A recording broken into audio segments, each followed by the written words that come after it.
Hulikam ang away ng dalawang tricycle driver sa Antipolo City. Isang may hawak na kutsilyo, may dalang tubo naman ang isa pa. Ang ugat daw ng away, hindi nabayarang utang. May unang balita, si Bea Pinlac.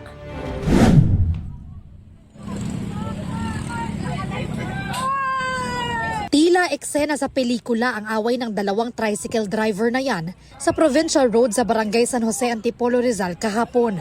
Bahagyang bumagal ang daloy ng mga sasakyan habang nagsisigawan at naghahabulan ang dalawa. Ang isa may hawak na kutsilyo habang tubo naman ang hawak ng isa pa. Sugatan ng tricycle driver na may hawak ng tubo matapos masaksak sa kaliwang daliri. Sinaksak niya ako bigla, hinaharap ako niya. Alam na nila malalaman na ikaw isa pa doon. Malalaman ngayon niya. Dat na namin, nag-aaway na nga, may pasaheros pa sila na buntis, mag-asawa. Kinuha na kagad namin yung kanilang mga armas. Maayos naman po na binigay nila yung kanilang mga armas. Yung tubo at saka yung kutsilyo na matalas. Pero hindi pa rin humupa ang alitan ng dalawang tricycle driver. Tapador ka! Anong hirap mo? Anong hirap ka, brother? Grabing hirap ko sa'yo! Binabayaran mo buwan-buwan! Ang pinag-ugatan umano ng away, 5,000 pisong utang. Yung nasaksak sa daliri, yun po ay may utang dun sa nanaksak. Kung may utang po siya dun sa may hawak na kutsilyo.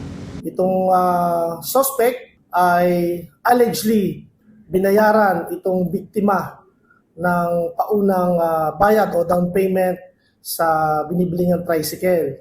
8 buwan na umanong sinisingil ng suspect ang biktima. Pero Mukhang walang pambayad itong ating biktima. Mukhang nagastos. Di umano, nagastos yung na-down na pera doon sa pambili po ng tricycle.